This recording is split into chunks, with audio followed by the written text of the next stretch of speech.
Oh, yes. 1, 2, in the motherfucking house. He's a beat man. He's a rapper. All right, should we do a podcast? Let's do it. Well, I'll just, I don't know, I feel like we've got to talk about nonsense before. Well, I'm just topping up my tequila. That's all right. What have you got? What are you drinking? Well, Adam went and got it, and it's Casamigos Blanco. Oh, and we just had a little couple of minute discussion on the different types of tequila you can have, and that there's Blanco, Reposado, and Añejo, and they're different types of aging, and that's why white tequilas are Blancos. Is it the best?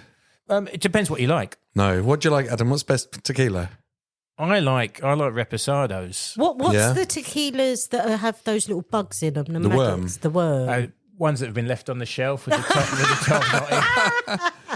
Do you know what? Tequilas shouldn't have bugs in them, but I occasionally agree. the idea is that they have a worm in them, and that's more mezcal. Okay. And it's a little bit mythical, but they do. It does happen. It is out there. And if you go to Mexico, I mean, the range of tequilas and mezcals that you can find, and some of them do have. And I have seen and heard stories of people who've drunk that, right, and actually swallowed the worm. Yeah, why not? It's got alcohol. Yeah, sometimes nothing happens, and then another time, one of my dear friends, he got abducted by aliens and woke up in a quarry the next day, and looked like he'd been absolutely massacred. The DMT worm. Well, I don't know what was in that worm. Maybe the worm had a few before it got put in the bottle.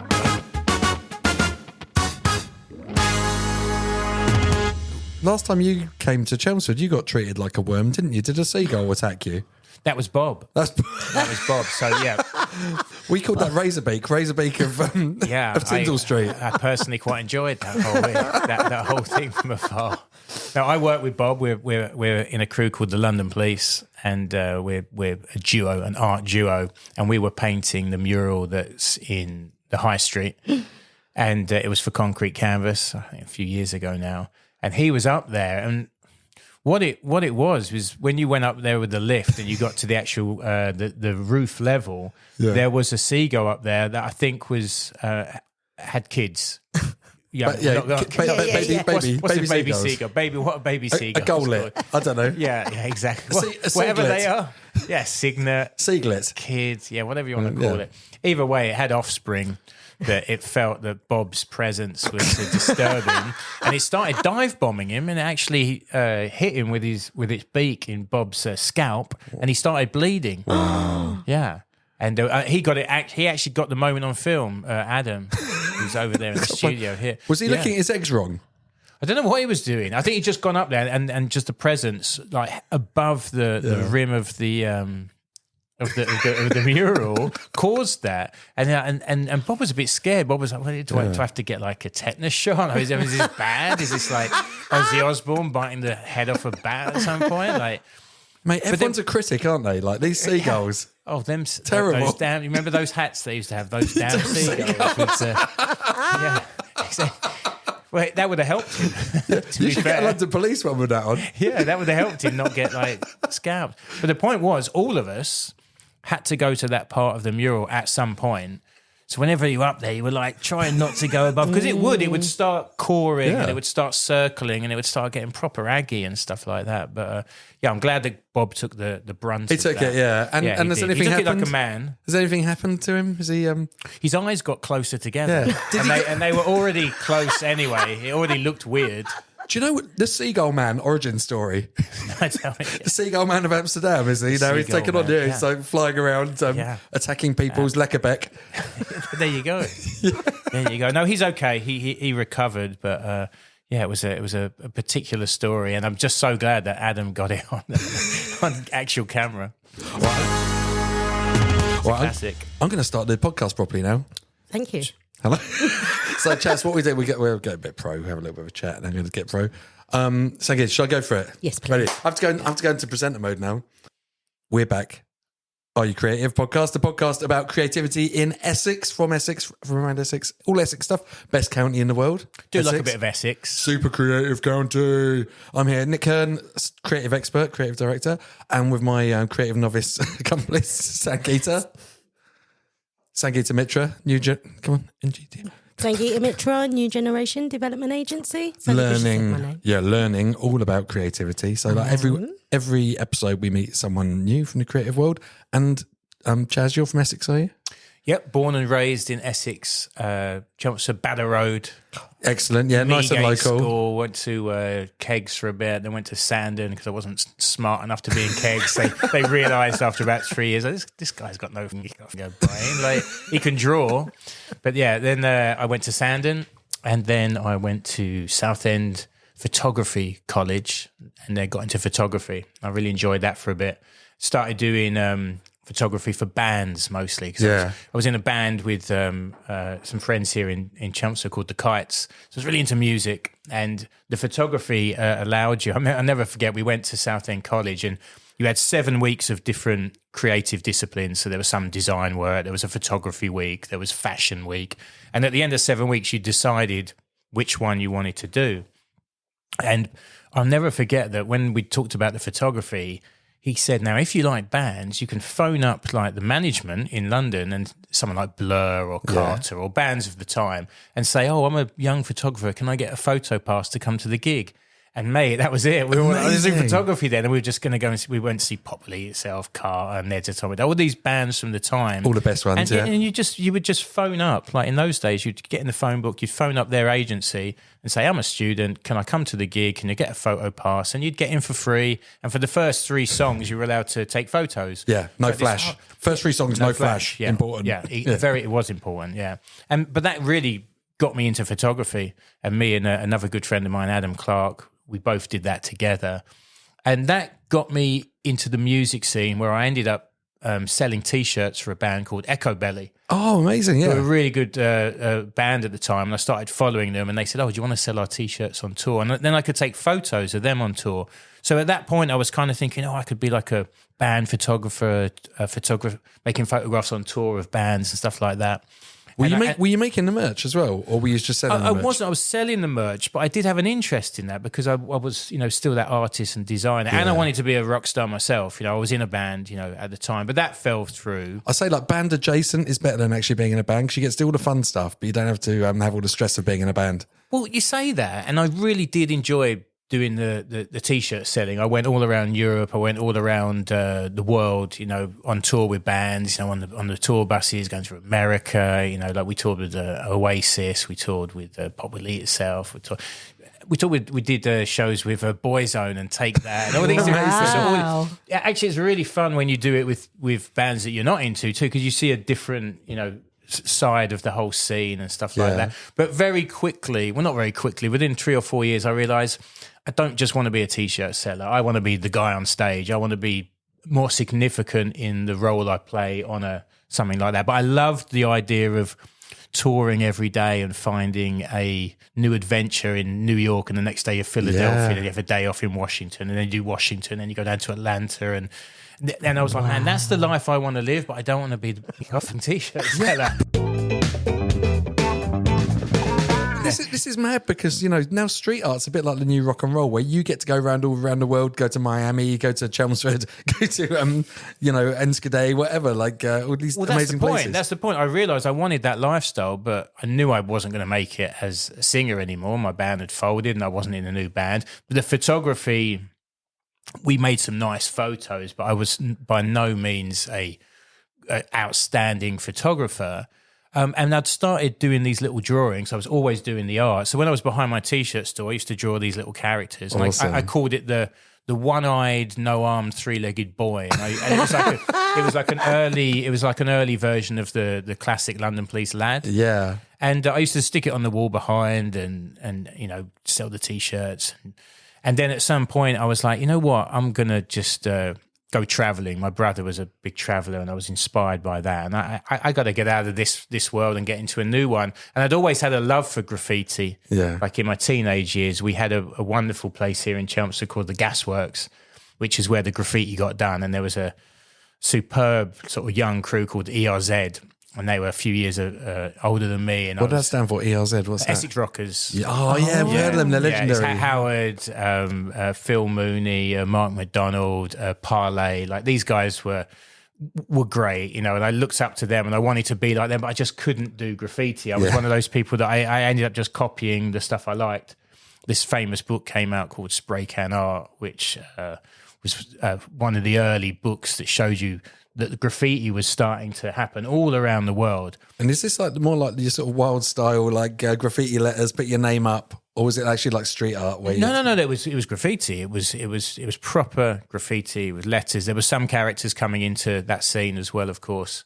But that was so inspiring. So from doing all that, the music, the photography, the being in the band, traveling around the world, I suddenly got an idea of what I wanted. Yeah. And I'd started drawing these characters. So I moved to Amsterdam from Chelmsford in 1998 and started drawing the characters on the streets everywhere in that sort of way you like to when you were a kid. Because when I was a kid, I used to love going to the multi-story car park and seeing that was where there was graffiti. And then there was that subway that goes from Central Park over towards the station. There was graffiti.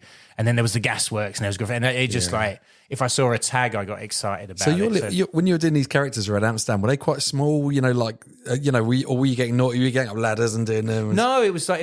It was like literally running around sketching, like Keith Haring style. Yeah. And I didn't even know who Keith Haring was then at the time. But I'd worked at the Melkweg, which is a famous music venue in Amsterdam. And one of the guys who I worked with was a graffiti artist, like proper in the street. And he said, "Oh man, I like these characters you're drawing. You should just draw them around town. Yeah. Everyone's going to love them." And that was enough impetus for me to go, okay, I'm going to go out and do that. I used to go jogging with a pen and just stop and like draw on these little characters. In the beginning, it was quite fast, circular head, smiley face, body, shoes, right, the London police, and then run to the next spot. And that's how it started. And of course, like anything in life where you continue doing the same thing again and again and again, it does improve. Yeah. And the quality of what it looked like and the ambition of what I wanted to do, that it got bigger and more heads, more flamboyant. What was like the first time that someone actually recognised it, or was like, someone was like, "I love those little guys"? Yeah, well, when people knew I was doing them, they certainly commented, "Oh, I like this. You should do that around and stuff." Yeah. But it was, I do remember a particular time where I was working at the Melkweg, you see, and there was all the technicians and the guys who did the sound and the lights, and it was a community of musical people and technicians. And I remember being in the staff room one day, and someone's going, "Man, have you seen all these little characters that are around town? Yes. And they're super cool." And I was just sitting there going, "Wow, this is great." They're talking about me. Yeah, I was thinking, this is super cool. And they're good lads. Yeah. No, I was really liking. That's what I always wanted to do. That was like that sort of graffiti. Did you ever tell them, "Look, that's me"? Oh, within minutes. What's amazing, Sangeeta, this is pre-social media, so on Instagram you can get really quick feedback, but to actually hear it like word of mouth. I think I might have hung on to the secret for a minute. my ego probably. I'll never forget as well, because Bob came over like the year after. He was like my best friend, and we decided we were going to make this crew, London Police, together. But I went to Amsterdam first. He had to finish sculpture school in Norwich. So I said, "Listen, I'm going to get us all set up out there." And I started to draw them on the streets. And then he'd come over like every sort of couple of months and do it as well. And once he'd been there a year or two, it got successful or famous within the city really quick. And at the time, we had found out about like the Banksy character, about Shepard Fairey, about Space Invader, these people that were going out and seemingly in the night, mysterious, putting stuff up and decorating the streets in a different way from graffiti. Yeah. In a different way, and exactly the point was like we were saying, maybe we should never tell anyone. And we heard these stories of people say, "Who are these guys? It's so mysterious and this could be really cool." And then again, the first magazine that wanted to we'll do it. Yeah, here's my face. Photo shoots, and let's go like this and like that. Just like, completely. This is what the beauty of what Banksy did, I think, in those early days. He recognised that by staying mysterious and keeping it under this sort of mythical idea that this guy's out there in the street doing, that really aided the whole Banksy movement. Yeah. And even to this day, like people still go, "Do you know who that is?" And it's still that's something that sucks people in. My mate told me the other day, we actually went out on a night out with Banksy. We went to Wall of Sound Records' 10th birthday, and we spent the whole night hanging out with Banksy. And he was like, "Remember that guy we were with? That was Banksy." And I was like, "What?" Well, that's his, that's his style. And in some ways, like I said, you see, looking back, you realise that was a powerful way to, I know, excite the public, that it's mysterious. But it's also, for me, a little bit sad in a sense that I've loved being in the street art scene for over 25 years, and all the people I've met and all the friends I've made, and I would be really sad if I had to be this sort of mysterious guy who's not allowed to say who I am, and don't tell him who I am, and don't do this. I don't know if that would have pleased me as much as the journey I took.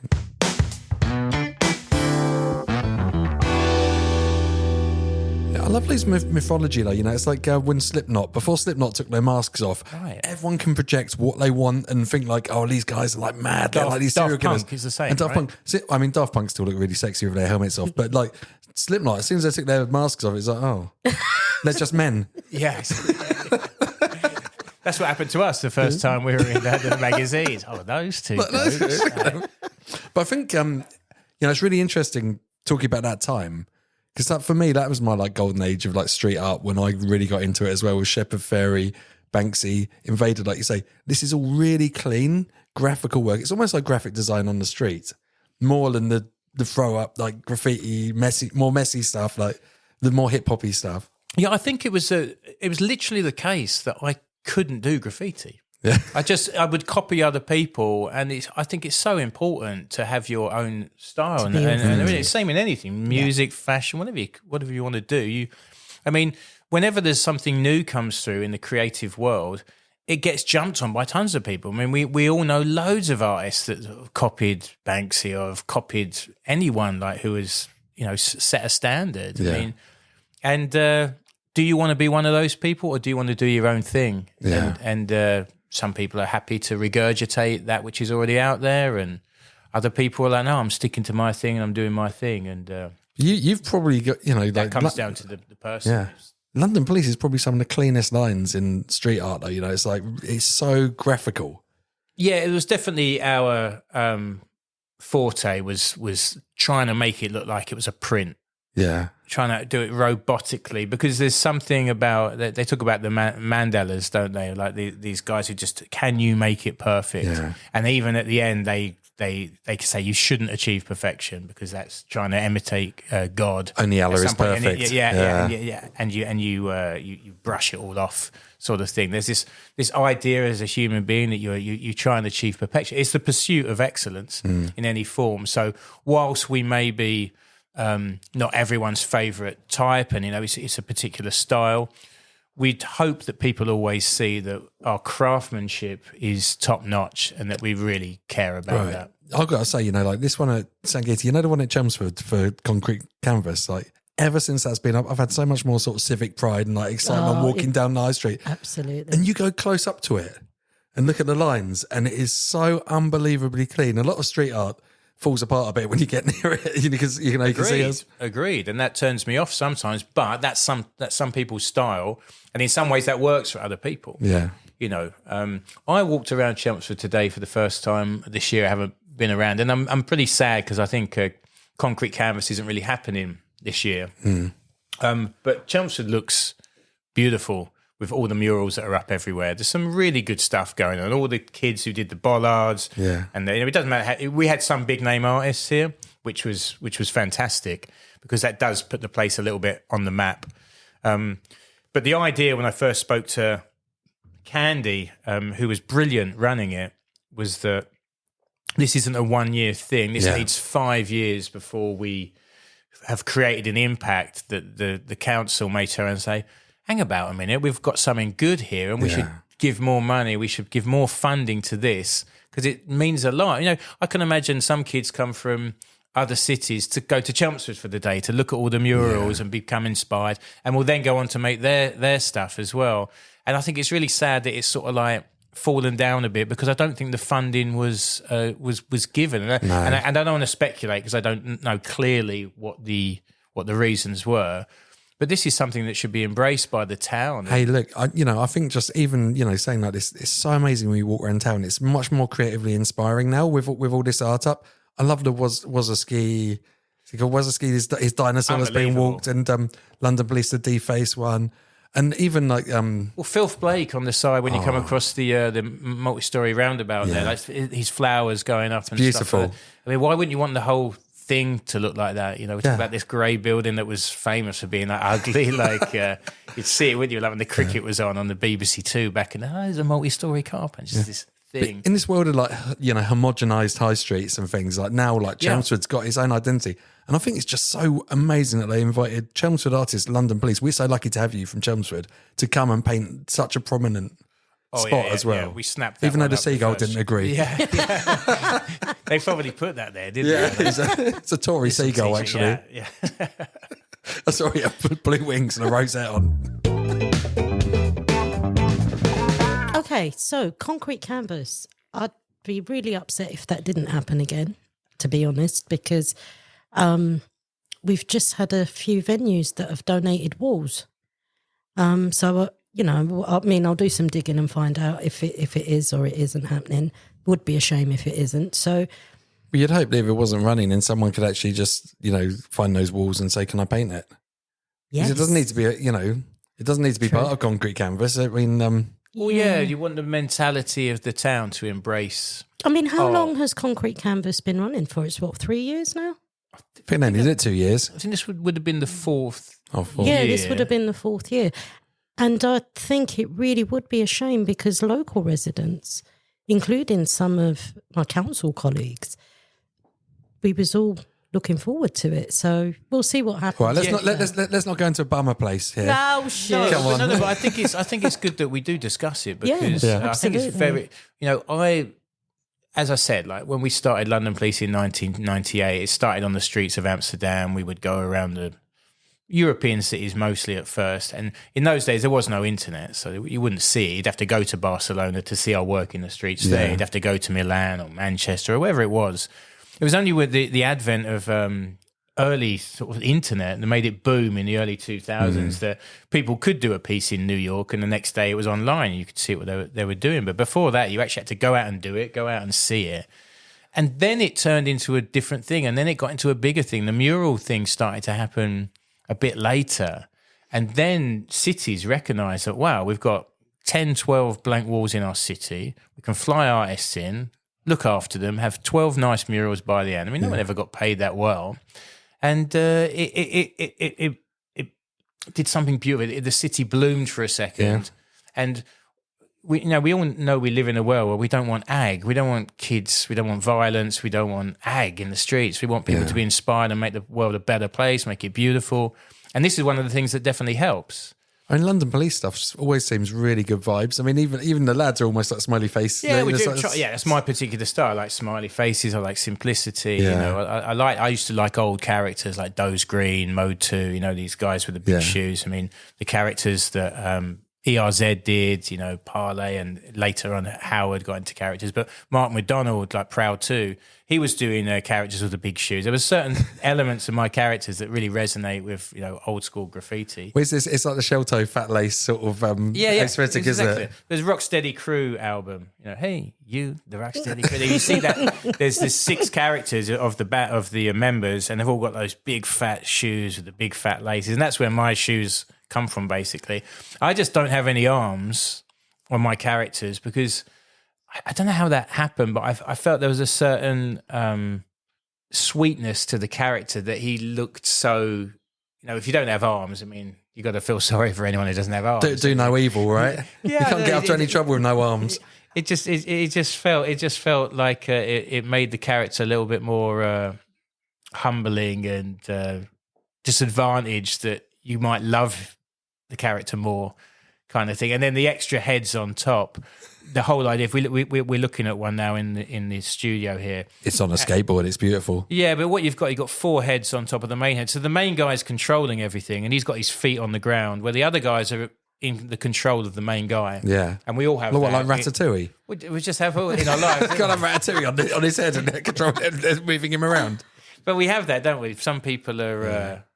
Who's holding this? I think Adam's presenting it to you.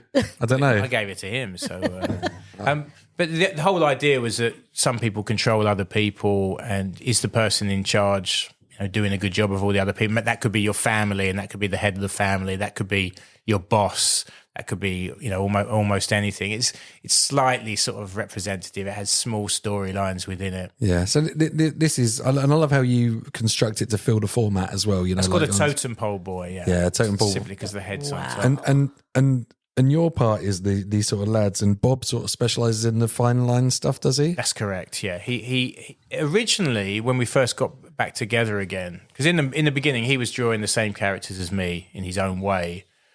But then it didn't quite work after a few years. He wasn't happy. And Bob's a great artist. Yeah. He's not someone who just wants to be recognised for drawing someone else's thing. So he went away and he got into music himself for a few years. Oh, yeah. He's a big pop star, isn't he? He's in Moss. Massive. He's in Moss, isn't he? Yeah, It's Moss, they're a great band. Heard it's like Holland's answer to Coldplay, but in sort of size and vibe. They're absolutely excellent. The album they released a couple of years ago, HX, you should definitely listen to it. It's like if you like that type of music, it's really, really well done. But he came along and I said to him, listen, he was trying to be an architect or something in his other life. And I said, well, how long is that going to take? He goes, yeah, I've got an initial 7 years of training and then I've got to do this. I'm like, what the fuck are you doing? Like, you're an artist. It's clear you're an artist. Why don't you come back and put some backgrounds to my characters, build a world for my characters to live in? And over the next few years, he did that. And then he started bringing his own characters in. So these guys are little minions. And they work around my characters, and the storylines are. So sort of just listeners, we're just looking at this. We got the lads are like these big sort of characters with big bold arms, and the minions are like building. They're a bit like the Doozers out of Fraggle Rock. Exactly, they're building this scaffolding around it, putting the scenes together. 100%, that sort of thing. So we're working off each other's playfulness and characters, and that's what we've done. And we like producing our work together. We have a lot of fun doing it. I was wondering because creative partnerships are quite difficult sometimes. Many working together. How do you construct this scene without tripping over each other and getting in each other's way and cramping each other's style and things? It always feels like it fits together so beautifully. Yeah, just the friendship has been the key to. If you can keep getting on with each other, especially as we're such different people, and the older we get, the more we've drifted apart in what we like doing and who we are. I'm very much sort of like the social party element. I like going out there, traveling, meeting people, all that business. He's become more and more of a homebody. He's a family man. He spends more time at the gym than Arnold Schwarzenegger back in the day. He's unbelievable. I'm sure they have named the gym after him. Yeah. Oh, it's unbelievable. Like, he's always down the gym. But yeah, that's what it helped his arm strength. That's why he needs to do it because he works so hard. Yeah. His right arm's really massive and his left arm's like a sort of spindly thing. It's like a fiddler crab. Yeah, it's like one huge pen. Yeah. But we have managed, and we've had some not heavy arguments, but we've had moments where we're not sure if we want to work together or if it's working, and we've always got through them because. In the end of the day, we're friends and we're trying to make nice artwork and we're trying to play off each other's vibes and play off each other's different skill sets and stuff like that. It's quite hard to walk out of an argument up a cherry picker, isn't it? You got to have an argument, wait 10 minutes for it to come back down, open the gate, storm off. Yeah, exactly. Yeah, it's exactly that. No, we've worked out over time that we both have our own individuality in our persons and in our creativity, but we make good work together. And the London Police is a project. London Police is a project between us two. So especially now, like this is after 27 years together. Yeah. We are like he's releasing a print on his own on the 22nd of May, and that's going to be on our social media that you can find out about it. And I do things on my own sometimes because he's a family man, and sometimes he can't stay away in America for 3 weeks. He's got to get back. He's got to help out the kids. He's got to go to the gym. His gym misses him, so like he has to get. The gym's about to go out of business if he doesn't get there. The weights aren't going to pump themselves, you know. Right. So if you go to America, for instance. Will you do like Bob's bits? Will you do the Minions as well? No, You cannot touch the Minions. Well, no, I could. There was one time. This was the most horrible moment in my life. Like we did this mural in Miami, Windward Walls, which is one of the more prestigious places in Miami to do your murals, and we were excited to do it. And we did this epic piece. We worked really, really hard at it, but we left like mid-December. And apparently the day after we left, before they had the chance to varnish it and seal it, a tropical storm came in, like it does in Miami sometimes. No. Yeah, and it took out some of the wall. So we get this message about 2 weeks later saying some of the walls come away and it's had to be replastered. Can you come back and fix it? Now, I was back in Miami the following month in the January, and I was like, well, I'll go do it. And they'd sent us the damage, and it didn't seem too bad. Some of it was over Bob's stuff, some of it was over mine. I said, okay, I can handle this. When I got to the actual wall, they'd fixed it, but they'd ripped out 10 times as much of the space than had to be. And some really, like, very much Bob's work. You haven't got the arm for it, have you? I haven't got anything for it. You need that special. I had to go to the gym every morning, like, just to pretend. I had to try and become Bob. Yeah. You know, I had to just be boring and antisocial and act like I didn't need any social. And somehow I sort of harnessed the spirit of Bob and had to do all his work. Yeah. And that was a really interesting moment for me because I felt like I became Bob. And I saw how hard it was to be another artist and what he does and what he brings to the table. It was really tough. But I'd managed to do it, and I managed to make it look like Bob, and it made me step up my game a little bit. And actually, over the years, we've always helped each other step up our game because one gets tighter, the other one gets tighter, and you just try and keep up with each other. I saw Bob at Concrete Canvas, and I was amazed that when he's got the spirit level out and the ruler, and he's doing like every line so precise. And I was thinking, I'd start doing shortcuts, like if I was up the top of the cherry picker where no one can see. But it seems like he is like pure accuracy the whole time. He's the real deal, yeah. On that level, he really puts in intense effort to create what he creates. And obviously, for someone like me, that's when you work with a partner like that, it's amazing to come back to the canvas one day in the studio or the wall and go, oh wow, look what he just did. I don't compliment him. I don't let him know that. I was like, all right, yeah. But he does now. Yeah. He won't listen to it. He'll be at the gym. Yeah. This is ideal to listen to at the gym while you're pumping. No chance, mate. Can I go back to the days when you was doing the walls, but there was no internet? How did you make money off your art then?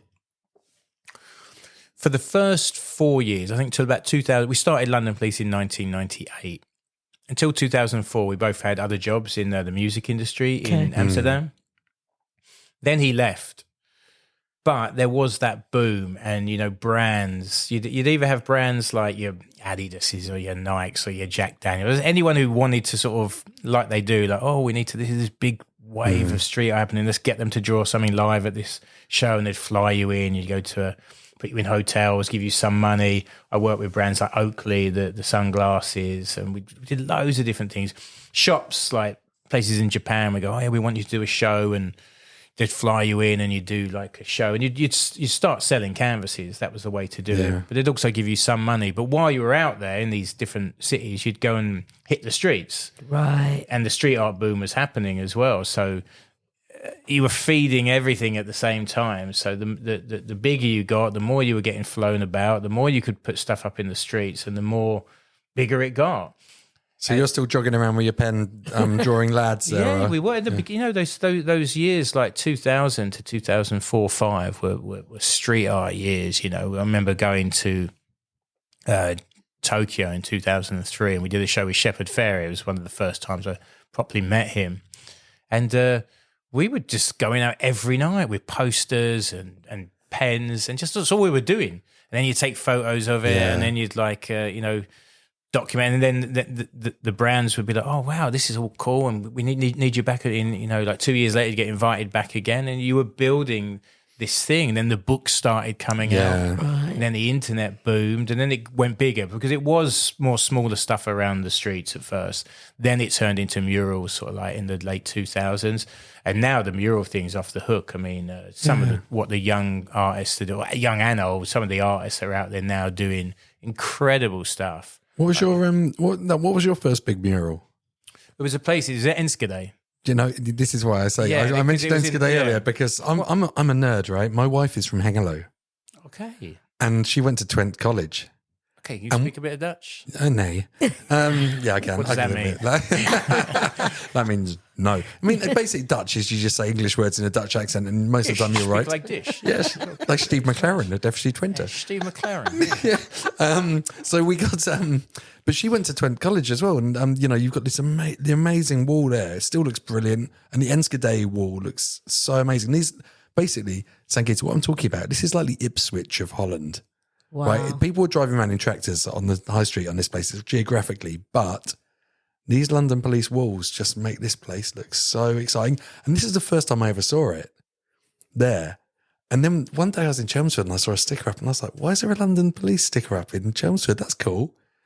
It's really and good. you realised we came from here. Yeah, and then I found out that, but later on, I was there a couple of months ago going on the train line past Twente College in Hengelo. Yeah, it's Twickle College. Sorry, yes, School. Twickle College. Twickle School. What happened was Enschede and Hengelo are very near to each other, just in the east border of Holland and Germany. And there was a guy called Kees de Groot.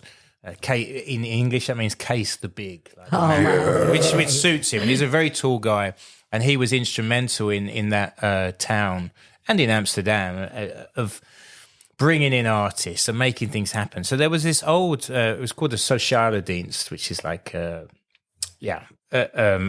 social, I don't know what you call that. Community centre, is it? No? Well, the community, I don't know what it was. It was a sociale dienst. Let's just leave it as social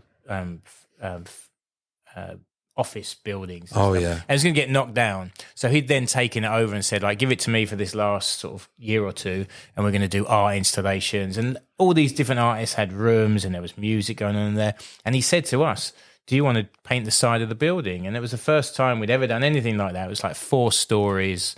Wow. It wasn't particularly happening in the street art world. No one had gone that big yet, because, of course, there's no funding for it. So this guy, he gets us a cherry picker. And it was our first time like doing something like that. And it was just came about when Christian Hundermark, a guy from Munich, produced The Art of Rebellion. There was Tristan Manco, who did street logos, and Christian Hundermark was the art. And they were the 2 books in the early 2000s that documented this sort of new street art type thing. They were like my Bibles. That was the first time I found out what people's names are. When we were kids, we were so happy to be in them, and you'd have your own page and you'd write stuff. It was like really exciting because it reminded me of what it was when I first looked at spray can art and subway art and looking at all my heroes and wow, look at these people and stuff. So I was super stoked, and we had this great piece in there, and that was the Enschede mural. That came down after a few years, but not before people at the Hengelo school said, "Can you come and do it at the school?" And that piece still runs. Well, this is what's amazing because 20 years old now. Yeah. So I was there recently. Obviously, we got the train to Amsterdam with my kids, and I was pointing in London police, and I was like, there. And then you got a few on the way into Amsterdam. Sorry, I'm going to check. I think it's Prinsjesgracht. The Prinsengracht. Prinsengracht Yeah. is still there. But what's brilliant, because they're all quite old now, they feel like they're part, they feel like classical street art for me. Yeah. And, because the blacks have all mellowed a bit and stuff. It's just brilliant that they're still there. They're still looking sharp.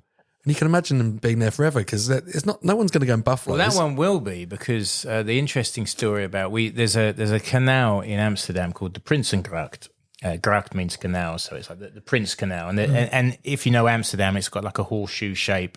And there's canals that go out that traditionally back in history were more. The richer you were, the better canal you were on. And this was like the best canal. And crazily enough, when I first moved to Amsterdam in 1998, I lived in a squat, literally across the road from where 10 years later I would end up doing this mural. So there was a gallery next door called the Go Gallery. 2 really great guys called Faroud and Oscar were running this Go Gallery, and we were doing shows there, and they were selling London police work. And just outside their gallery on the corner was the side of a building, and it was always covered with some tags or some posters. Look kind of shitty, like. And we said to Oscar, look, do you know the guy who owns that building? Can we do a mural here? Because it was just in that time when murals were starting to be the thing. So we said, okay, I'll ask him. He comes back to us. He goes, yeah, that guy's really into that. And we're like, oh, cool, let's do it. So we hired a cherry picker. We started doing this mural. And we knew that you had to, there's a thing called a gemeente in Holland, which is like the council. It's like who decide those sort of things. And we knew that it probably wasn't like allowed. Hang on, Sangeeta, I've just got to give some context to this as well. This is really near Anne Frank's house and some historic, but, you know, this is beautiful old Amsterdam we're talking about here. Exactly. It's so near Anne Frank, she could have hidden in that bit as well. You know?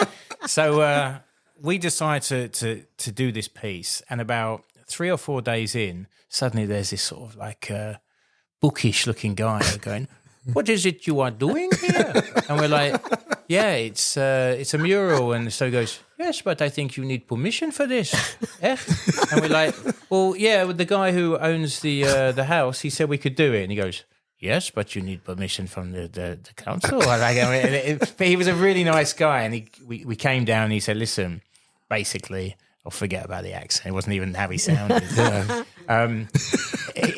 It turns out that you need permission from the city as well as permission from the owner. So he said, "Look, we're going to, finish what you're doing today, tomorrow." And we'd kind of nearly finished like the main part of the mural. He said, "Finish, and we're going to take it to one of those things where 8 people sit around the table and decide for you what's good for the world and stuff." And we get this message back after about a month saying, no, it wasn't even that. It was in the front page of the newspaper for Amsterdam. And it was just a London police mural moet weg, must go. The London police must go away. And we were like, oh, that's a shame. But it had actually been a few months. So it had been up for 6 months and we'd already had the photos. And we were just happy that we'd done it. And it was like, no, it's got to go. And the guys from the gallery were super sweet and they were friends and they were fans of what we did. They were like, no, we're not having this. We're going to start a petition. So they got everyone in the neighbourhood to start a petition to keep it.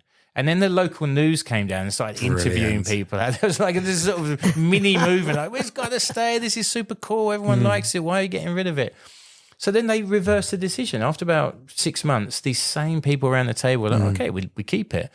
And then it just happened to the whole canal system of Amsterdam, which is very, the traditional historical canal centre, became a UNESCO heritage site, which means that nothing can be touched in that area or changed without going to them first. And are we hearing now that London police are UNESCO heritage protected?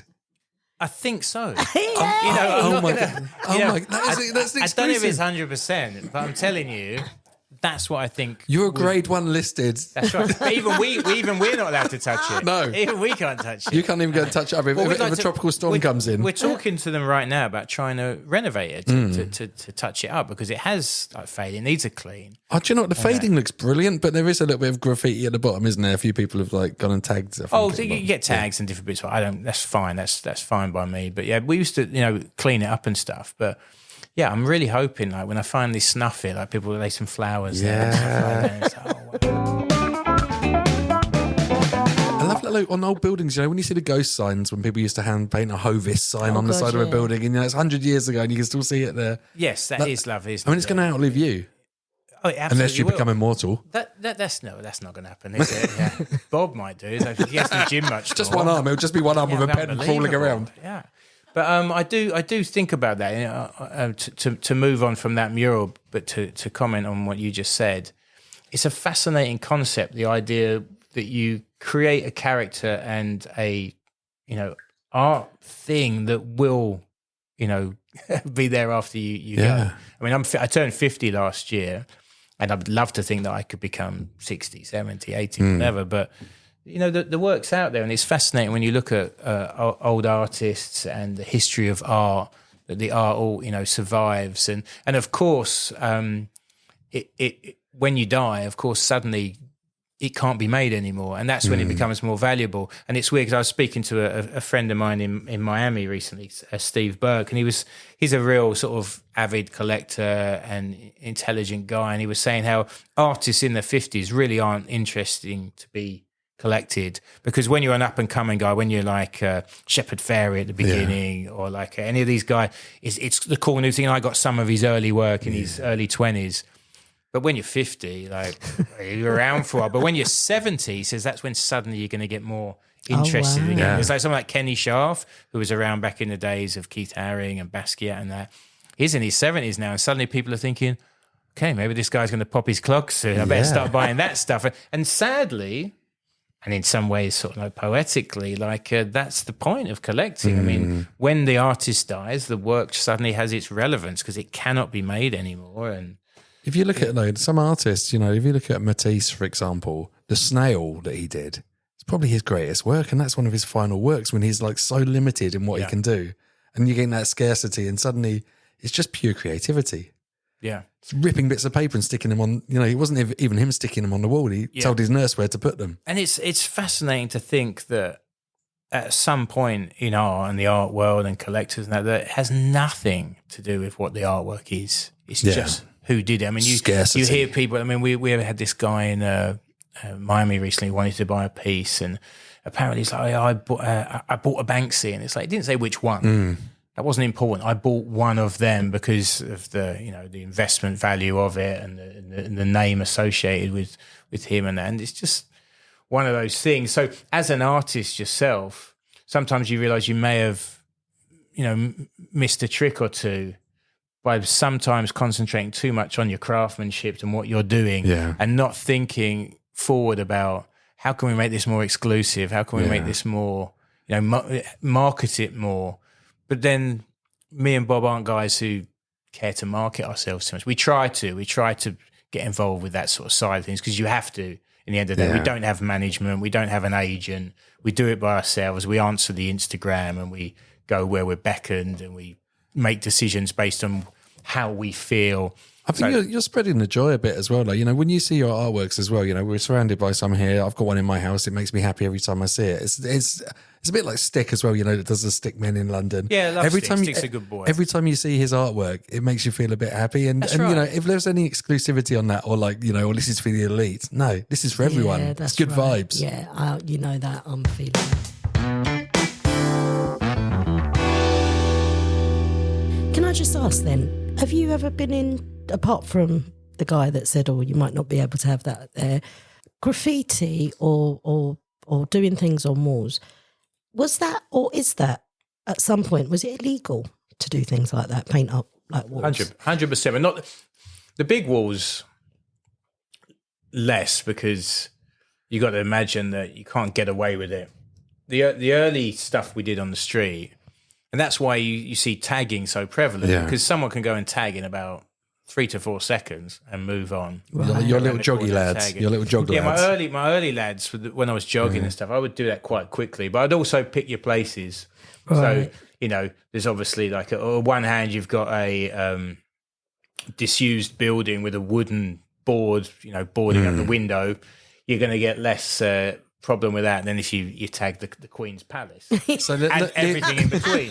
But did the Amsterdam police ever collar the London police then? Oh, a few times. That's the bit I want to hear. That was my question. Go a few times had run-ins with all over the world. But again, we always try to put our stuff where we did two things. If you knew it was more illegal, you would make more effort to make sure you didn't get caught. Of course. So at some point, I remember being up in Shoreditch in London. We were at Old Street Roundabout, and we were putting a poster. At the time, we had a team of it was me, Bob, and a guy called Garrett Chow, who was part of the crew for a few years in the early. And he was brilliant at putting up posters. He was a climber, and he would climb up buildings and put posters up and stuff. And my brother was with us, and we even had walkie-talkies. So if anyone knows Old Street, you've basically got Old Street running one way, and then I can't remember, I think it's a commercial road. That's right. And we knew where the cops could be coming from, so everyone was watching. And if you saw a cop, you did this business. We had one on every side of the roundabout. And at one point, we saw the cops coming, so we did the signal. And Garrett, who was like halfway up the wall on a sort of a platform thing, I think it was where there was a big giant billboard, lay down. And the cop went past, and it was like, did this. I don't know what signs we were making, but there were. I know what am I talking about. We weren't making signs. We had walkie-talkies. So I just want you to be doing semaphore. Yeah, I know. But that was the point. If you make the effort, you can. You can not get caught. Old Street's quite a funny one because the Foundry for me was like the mecca of street art for for London. Like the Foundry was this famous like squat sort of venue. Everyone painted there. Recently, it's really weird. It's been bought by a massive conglomerate, Art Hotel or L'Art Hotel. Is it called that? L'Hotel Art or something? Yeah. And then they've decided what is the valuable art. They kept this Banksy rat.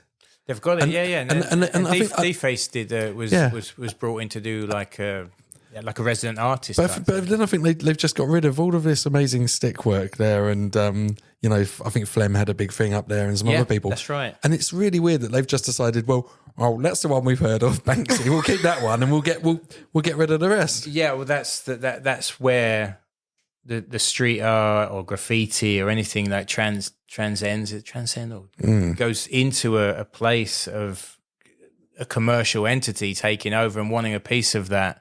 I mean, Deface is a really dear friend of the London Police. He has been around since the beginning, and I love his contribution to what he's done there. He's done some really cool art. And I rang him. I was going to London. I was like, mate, give us something off discount.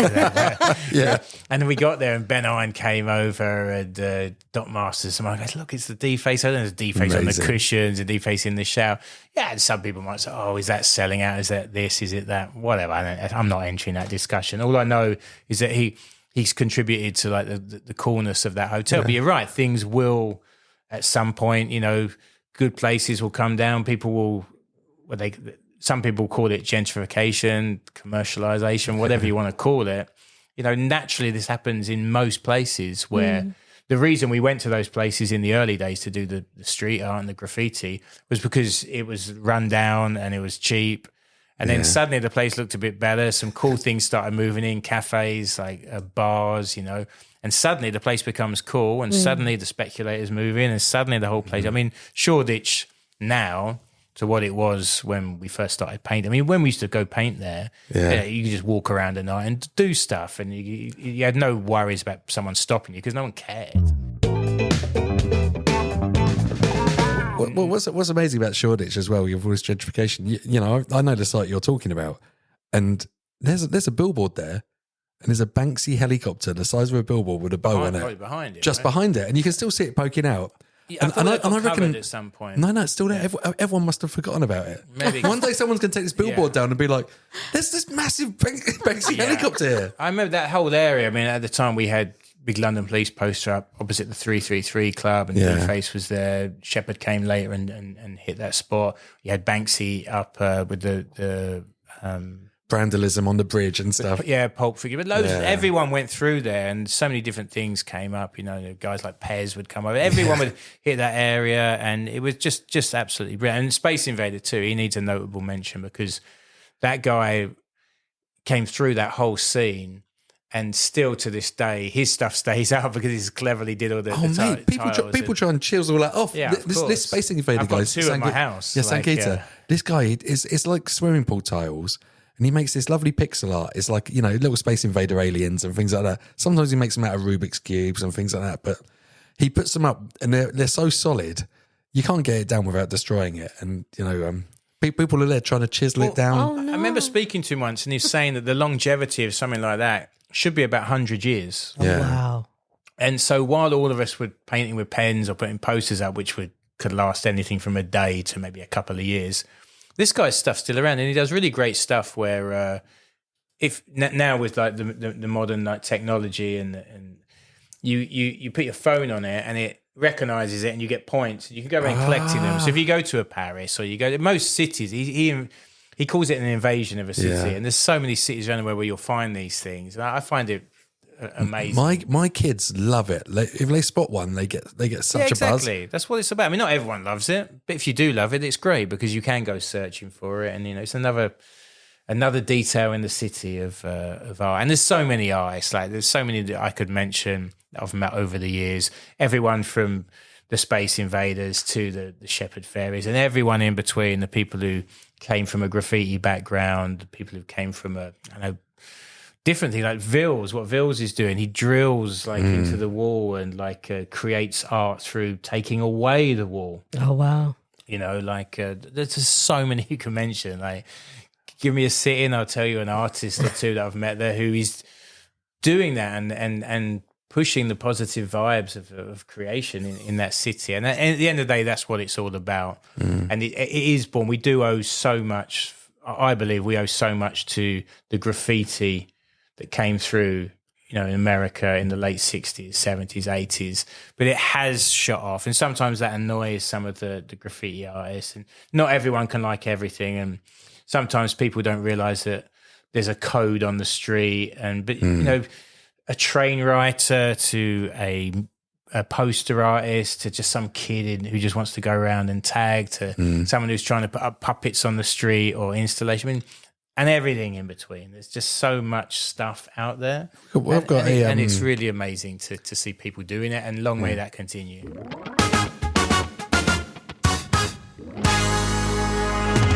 We've got a brilliant young street artist called Grub at the moment that's coming through. I think he's like 10 or 11.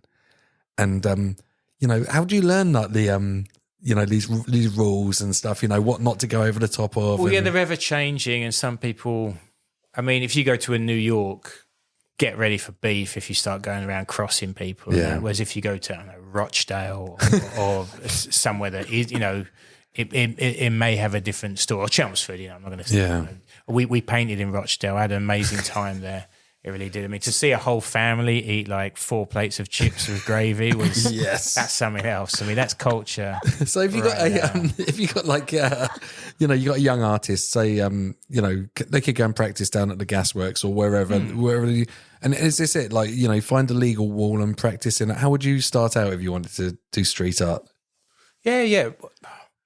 You would find a place where you could, you know, nurture and hone your style. Depends. Maybe you just want to be this kid that goes out and graffitis, like to hit some tags. Yeah.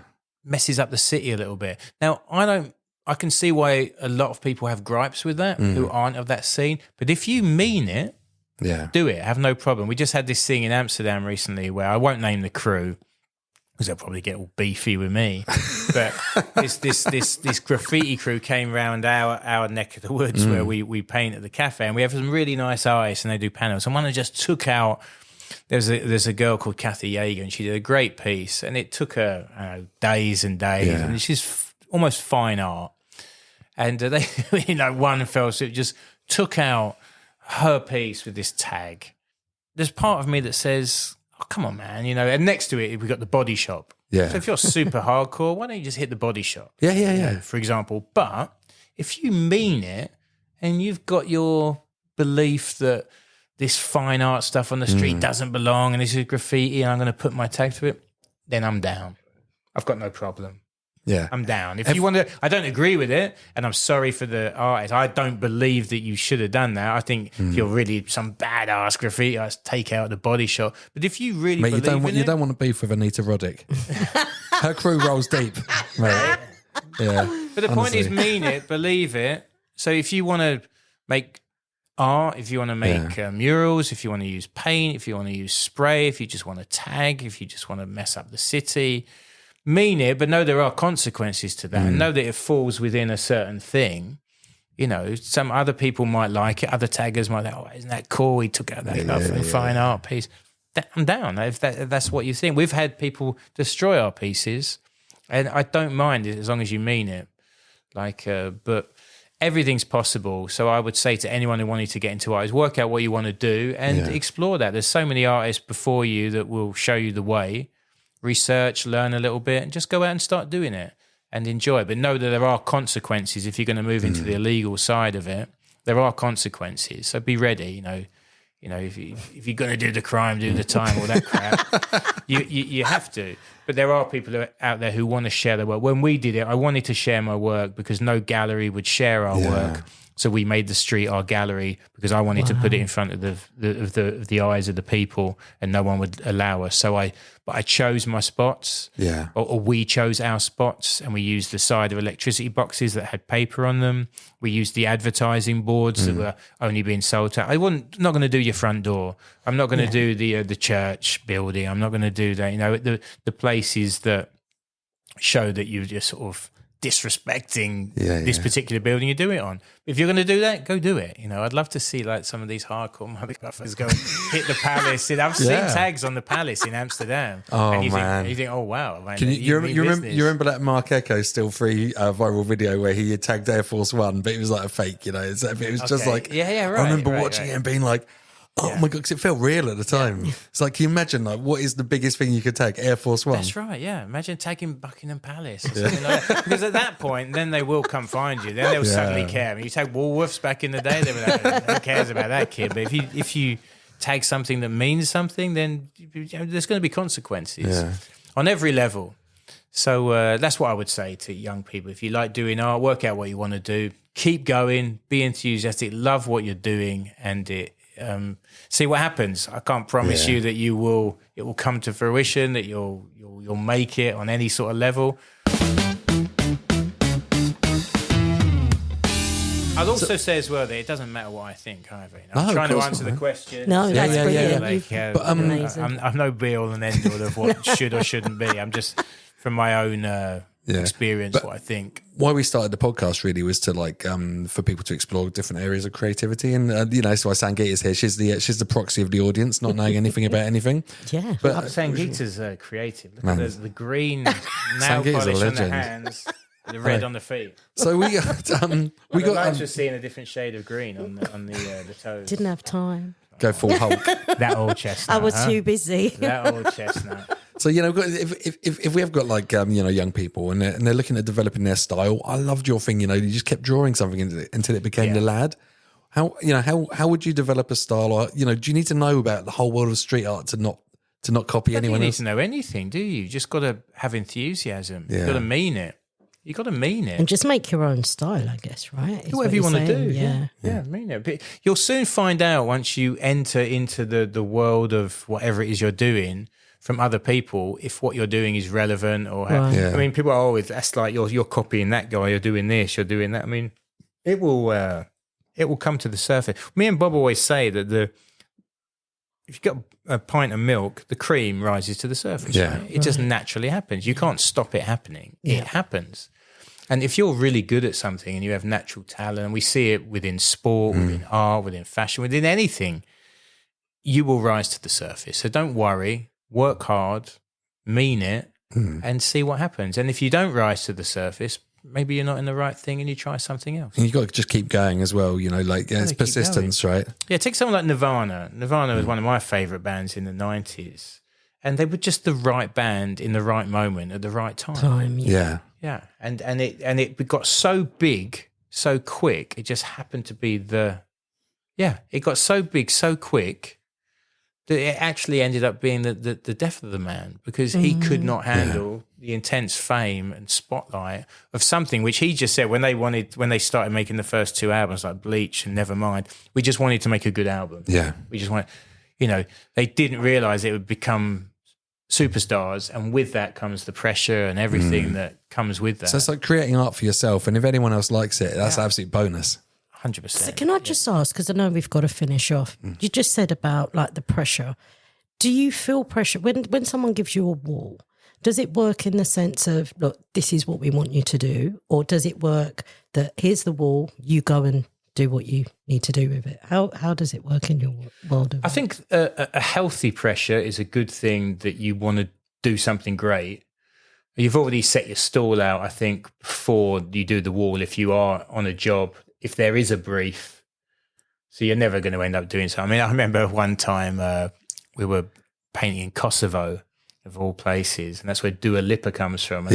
And the guy funding it was Dua Lipa's dad. I'd never met him, but the guys who were organisers were like, yeah, Dua Lipa's dad's putting in the money. You've got to draw her. And we were like, okay, well, seems nice enough. We'll do Dua Lipa. But Bob does the portraits, and we were going to do Dua Lipa sitting on one of my characters. So I said to Bob, we've got to go to Kosovo and we've got to draw Dua Lipa on one of my characters. And he just goes, yeah, I can't do it. I can't go. What? And I was like, well, what do you mean? He goes, yeah, I know, I've got some family stuff going on. And I was like, you're not kidding me. We got to draw Dua Lipa on a London Police character. He goes, yeah, I can't do it. Really, we had a big argument about it. But at the end of the day, it was fair enough. He couldn't do it. He had family commitments, and so me and Chinny had to go, and we had to do it. So we had lessons with Bob of how to draw, how to bob. Oh wow! Yeah. This is how you bob. This is how you do, and we had to do it. And I remember it was so difficult. And the wall was horrible. It was sort of almost like sort of pebble dash wall. It was Did they so like hard. I it? hated him all week. I was like, oh, God. But we did it, and that's some kind of pressure. But that was a brief. And then other times they say you can do what you want.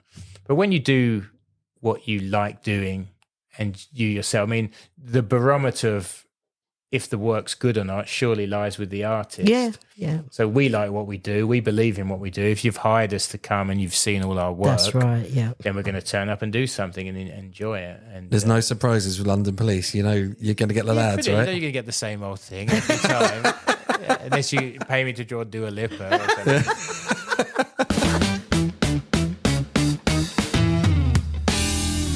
Oh wow. But that's how it goes, you know. Like, but it's hard to feel pressure when you're doing something that you really love doing. You feel energized by it.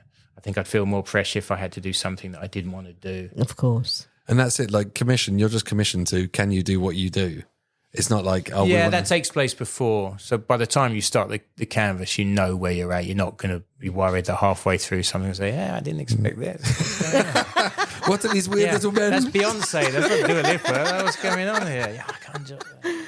Oh, Yeah, I didn't want blue. I didn't want it to be blue. Yeah, for example. So, but yeah, every mural that you do presents different problems in different ways, whether it be the equipment that you're using, the weather, the location, the type of the wall it is.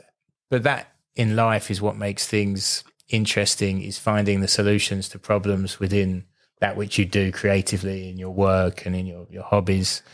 So when you finish the project and you get down from that ladder, cherry picker, and you look at the actual wall and you think, God damn it, I was standing here 7 days ago in front of an empty thing and I was thinking, how the hell are we going to do this? And there it is in front of us, and it starts with the sketch and you know. What's the big? I've seen like a whole sort of block of flats that you've done. Yeah, Berlin. We did a 14-story building. It's like 45 meters. Yeah, it was. How did you do a circle that big?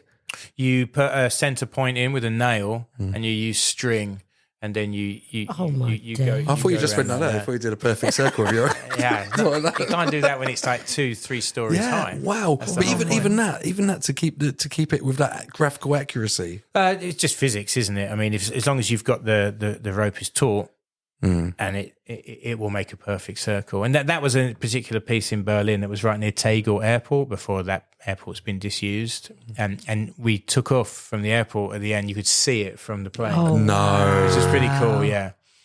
And notable mentions to Pixel Pants Show, Mr. Super A, Howard Nosum, amongst other.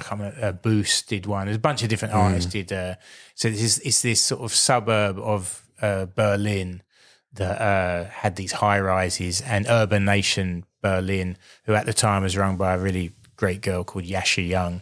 She brought us over to do it. And it's one of those things, there was no money in it. They paid for everything. They flew you in, they looked after you, food. Amazing. There was no money. There was no fee.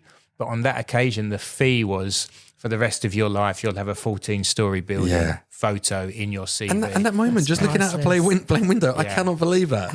Yeah, it was really amazing. But I tell you something, like going up on that lift the first day when you're 45 meters in the air, me and we worked, there's 4 of us, so we were working in teams of 2 and doing half a day each. I missed hitting myself. Absolutely up there. Mate, you want to worry about satellites up there, not seagulls. You wouldn't worry. You'd be absolutely happy with seagulls. It was so high, and on the first day, and the whole thing's swinging. It swings so much that when you go to bed at night and you lie there, you're still swinging. You are. You absolutely are. And it was in a suburb. So me and Chinny, we would go down to the supermarket and we'd get in loads of these little German bottles of Jägermeister because you needed some of that sort of courage up there. And we'd just be saying to each other, mate, let's neck a few Jägermeisters. And there was this crazy bar. Because when you're doing something like that, you need a bit of a break. So it was this crazy bar, but we're talking real suburbs of Berlin. I mean, people had one eye in the side of their head and stuff like that. And we were in there almost every day drinking with the locals, and there were some right characters in there. And they were doing a raffle. So we were like, "Oh, come on, let's buy some raffle tickets." And we won some meat. Oh, amazing! wow. We won some pork that didn't look like it had been refrigerated for like a week. And we're like, "What are these prizes?" And the prize was like one shoe or something like this. And It was a real backward place, so we fitted in perfectly Do there. these do all these little stories and characters end up in the artwork as well? Because I've seen in the Chelmsford one, you've got little bits. Yeah, you've Bob got, has license to introduce stories within the count. So when we do a mural, sometimes we are flexible. That if someone comes along and goes, "Oh, this building used to be like it used to be a car making factory," he'll introduce that within the so story. have you got like a pork chop or something on that building? Yeah, some 1 week old unrefrigerated pork that's there in the and a guy with one eye. a guy with one eye on the side of his head as well. That was what's so weird about it. Oh wow! Yeah, but you do the stories of the journey are what you take with you. So I've got a million of them, and they're all like it's great. And every artist you'll ever meet will have funny stories about what happened. When the paint spilt on the car, when the thing got stuck at like 30 meters against the wall, and all these different things. So, the journey and the adventure is why we do it, and I wouldn't change that for anything. Do you think you'll ever write a book? Yeah, I'd really love to. I actually really love writing, and I do write a lot, little stories and stuff. And I think, like anything, whenever I read books of anyone, they don't have to be notable. I think I think any of us here could write stories. I'd love that. That's some street art stories. Yeah. Some, just some little short stories about these funny things that have happened. I was just talking earlier with Adam Whitaker about Jack Kerouac, and how On the Road was one of my favourite books because it mirrors the life that he was having at the time with his friend Neil Cassidy. And I read that book 5 times in a row because it resonated with me about this sort of free-spirited, just go out there, do stuff, see what happens, enjoy the adventure, try and be a good person. This is something we haven't touched on too much, like try not to be an absolute outward. Obviously. It's a community, isn't it? Yeah, you're going to meet great people there. Now I've got so many friends all over the world. I can land in most cities in the world. And if I've been there, I've got friends and places to go to. And I love that. And if I'm in a place that I've never been to, I can hit up some of my other friends and go, do you know anyone here in like Pyongyang? Or, you know anyone in North Korea? Yeah, this guy here is like a friend. And before you know it, you're going to the best bar and you're going to a restaurant, people are looking after you. And it's an extended family throughout the world that is absolutely beautiful. So you've actually found something better than being a rock star, really? Like getting to go around the world, do this? And I think in the end, like I wanted to be that rock star, and I've lived like a rock star, but even better because like my rock star friends, they have to move city every day and they don't get to enjoy Berlin the night of the gig, and they don't get to enjoy Milan the next time. We stay for 3, 4, 5 days, even a week, and you really, you feel, you're getting that meat. Yeah, you're getting that unrefrigerated meat, and what you do with it is totally up to you. Right, I've got to wrap it up, right? There's a bit that I didn't do at the start because you were talking and it was too interesting. But so Chaz, what's your surname? Is it Barrington? Chaz Barrington. Chaz Barrington. Are you creative? No, Chaz Barrison. Chaz, you don't even know your name. Chaz Barrison. No, Chaz Barrison. It's an inside joke. Chaz Barrison. Chaz Barrison. Chaz Barrison. 2 R's, 2 S's, 2 N's. Chaz Barrison. Are you creative? Possibly. It's a yes or a no answer. Yes. Good. Right, so I've got that. I'll cut that in now at the start. Cut it in. Get it in there. Sangeeta, incredible guest. What a brilliant guest. Oh, I think this has got to be part 1 of about like a 10-part. Yeah, we can come back and with Bob. We should come back one time. Bob's got something to say. You can. We got to find out the Minions. We know about the lads now. Yeah.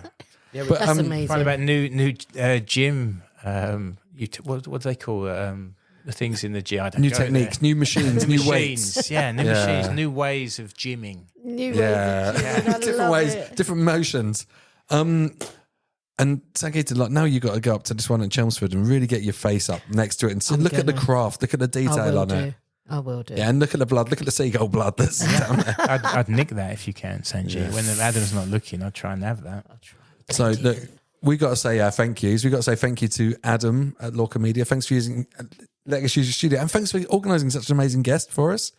Thank you very much, Chaz. Very kind of you. Like I said, I just answered your questions, and I enjoy doing what I do, and I enjoy meeting everyone I meet, and in podcasts also. Sanjeet, it was really nice to meet you. And I've got to say as well, Chaz, thank you so much for bringing Fatboy Slim to Chelmsford to play at Hotbox that time. Yeah, he's a good boy. And Echo Belly as well. I can't believe that. Echo Belly and that's what I Fatboy used to work Slim. with. They were my first. Man. And Fatboy Slim's a big supporter of the arts and stuff. I'm actually going to see him in Brighton this weekend. We're signing tomorrow at his own cafe. We're signing a book. There's a girl called Hannah. God, I've forgotten her name now. We'll edit Hannah it in. Judah. Judah, and she's just released a new street art book that's Brilliant. nice. Another great book documenting everything that goes on. And notable mention to all the people who aren't the artists, who do the podcasts, who do make the books, who do organise everything that goes on, because without them, we are nothing. So yeah, people like Anna, You've got to have your fans, haven't you? It's a big community and a big family, and if everyone comes together, we can make the world a better place. And surely that's what we're trying to do, because whoever's in charge right now isn't doing that. So we have to fight. What a legend! Yeah. Honestly, this has been a wonderful journey. I've learned so much. What? That is Tequila, amazing. Sanjita? Yeah, no. Should we keep it going? You're going to do it. Can you just do like a?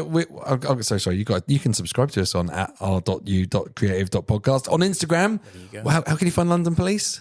At Instagram, simply the London Police. And sometimes you get to see Bob's muscles, which is nice. Everyone loves that, doesn't they? They do, but please don't write to me about criminal activity. That happens once a week from someone around the world. I see some really crazy mails. Sometimes people get pretty upset about the police, don't they, at the moment? Yeah. And sometimes people really come at you, and you just have to sort of gingerly text back. You do realise we're an art crew. I get it. The name wasn't a giveaway, but yeah, people do. The other day, this guy gets so aggy with me. He goes, "You think this is all right, do you?" And sent me all these clips about some horrible stuff. And I just went, "No, I don't think it's okay." And he goes, "So what are you going to do about it?" I said, "You haven't looked at our page, right? I can draw something about it if you want. We're an art crew. We're not the actual London Police." And so, but I get all sorts of tip-offs. I mean, I could literally become a police officer myself with the An tip-offs we get. informant. Yeah, there's that guy at 111 Hill. You never come across the Amsterdam Police, then? Was it? This is my partner, and I'm also proud to say my lover. This is so good. Harry Enfield back in the day. Yeah.